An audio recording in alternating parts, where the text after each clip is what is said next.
So Geetha గారు, please come to the screen. Sir వచ్చాను, కనిపించట్లేదు.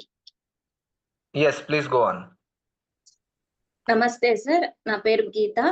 నేను కడప నుంచి మాట్లాడుతున్నాను. నా ఏజ్ 38 ఇయర్స్. అండ్ నేను ఒక వాట్సాప్ గ్రూప్ లో చూసి జాయిన్ అయ్యాను. నాకెవరు రికమెండ్ చేయలేదు. సో నాకు ఏంటి అంటే, నేను ఎందుకు జాయిన్ అయ్యాను అంటే, నాకు బాగా ఆలోచనలు ఎక్కువైపోయి, నెగటివ్ ఆలోచనలు ఎక్కువైపోయి, దానివల్ల నేను కొంచెం బాగా డిస్టర్బ్ అయ్యి ఉన్నాను అనమాట, ఇది జాయిన్ అవ్వక ముందు.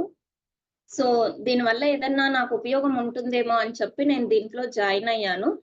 జాయిన్ అయిన తర్వాత చాలా అంటే చాలా మార్పొచ్చింది. నెగెటివ్ ఆలోచనలు చాలా మటుకు తగ్గిపోయాయి.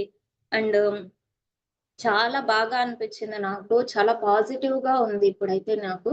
అండ్ ఇంకోటి ఏంటి అంటే, స్కిన్‌లో బాగా గ్లో వచ్చింది.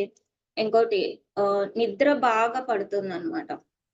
ఇంతకు ముందైతే కొంచెం 3, 4 అవర్స్ పడుకుంటే ఆడికి ఇంకా మెలుకువ వచ్చేసేదనమాట. కానీ ఇప్పుడైతే కంప్లీట్ స్లీప్ అన్నమాట.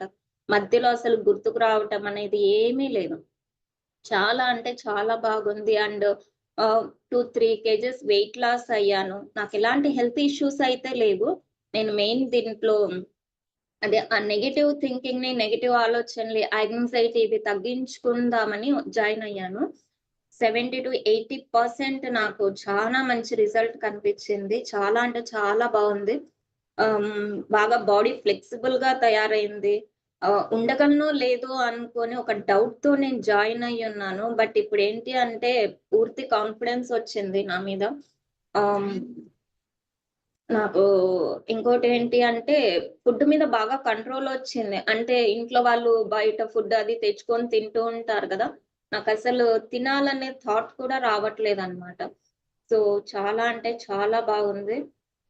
ఇంకోటి ఏంటి అంటే, ఆహ్, మొత్తం బాడీ అంతా చానా వెయిట్ చానా అలకాగా ఉందనమాట. చాలా తేలికగా అనిపిస్తుంది. బాగా యాక్టివ్‌గా ఉండగలుగుతున్నాను నేను.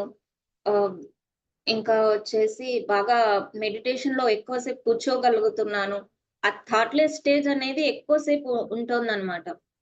అంటే ఎక్స్‌పీరియన్స్ అవన్నీ కావు కానీ, నేను బాగా ఉండగలుగుతున్నాను. ఇంతకుముందు కూర్చుంటే ఏంటేంటో ఆలోచనలు బాగా డిస్టర్బ్ అయిపోయేదాన్ననమాట.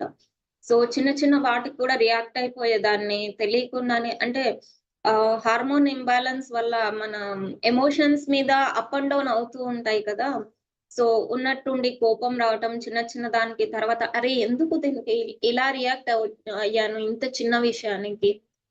పట్టించుకోకూడదు కదా! మనకు సంబంధం లేని వాళ్ళు ఎవరైనా చెప్తే, దాంట్లో మనమే ఏదో ఆ ప్రాబ్లమ్‌ని ఫేస్ చేస్తున్నట్టు పదే పదే దాని గురించి ఆలోచించటము, ఇవన్నీ ఏం లేవన్నమాట. అంటే పూర్తిగా లేవని చెప్పను కానీ 80% తగ్గిపోయింది. అంటే రియాక్ట్ అవ్వాలనా, రెస్పాండ్ అవ్వాలనా, ఆ రెండిటికి మధ్య డిఫరెన్స్ తెలియకుండానే నాకొచ్చేసిందన్నమాట.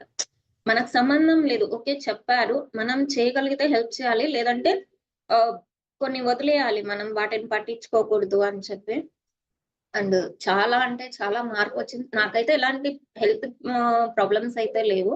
సో నేను మెయిన్ దీనికోసమే జాయిన్ అయ్యాను. అండ్ నేను చాలా అంటే చాలా 100% నాకు చాలా సాటిస్ఫాక్షన్‌గా అనిపించింది. థాంక్ యూ గురూజీ. Thank you very much. So and నేను చాలా మందికి రికమెండ్ కూడా చేశాను. జాయిన్ అవుతున్నారు. వాళ్ళు ఆల్రెడీ గ్రూప్‌లో జాయిన్ అయ్యారు. ప్రీ హెచ్‌సీఎల్ దాంట్లో. సో వాళ్ళు కూడా చేస్తామని చెప్పారు. అండ్ ఇంకా అందరికి చెప్తూనే ఉన్నాను. చాలా బావుంటుంది జాయిన్ అవ్వండి అని చెప్పి. సో థాంక్ యూ గురూజీ. Thank you so much. Right మా. Thank you.